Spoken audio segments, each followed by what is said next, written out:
અને ખરેખર વ્યસન છૂટશે ને તો બધું રીતે આવી જશે અને મનુષ્યનું જીવન જો બરબાદ કરતું સાહેબ એક વ્યસન જ કરે છે સાહેબ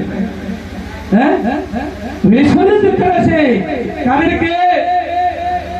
આપણે દારૂ પીએ ને સાહેબ તો કેટલો બધો લાભ થાય છે સાહેબ થાય છે નહીં થતા આપણા ઘરે કોઈ સારું હકવું હવે ખરું ના આવે સાહેબ આપણો કોઈ વ્યવહાર કરે ખરો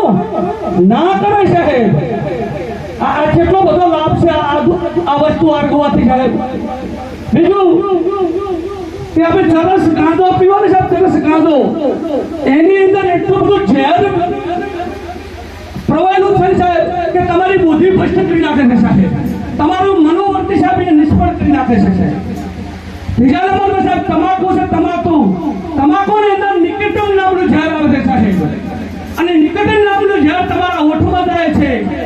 તમારા હૃદય ભેતરમાં જાય છે અને ઓઠમાં જવાથી જે તમારી જાણી મોની અંદર જે સ્નાયુ છે એ સુકાવા મળે છે અને સ્નાયુ સુકાતા અંદર સૂક્ષ્મ કીટાણુ પડી જાય છે અને સૂક્ષ્મ કીટાણુ પડતા શું થાય છે કેન્સરનો રોગ પ્રગટ થાય છે સાહેબ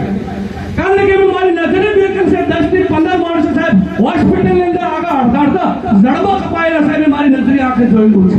અને એમને મેં પૂછ્યું કે આ ભાઈ શેના કારણે તમને શું છે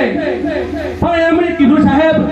કે અમે આ તમાકુ ખૂબ ખાતા હતા માવા પૈસા ખૂબ ખાતા હતા આ એનો પરિણામ છે સાહેબ કારણ કે અમારો તો એક કહે છે સંત હંમેશા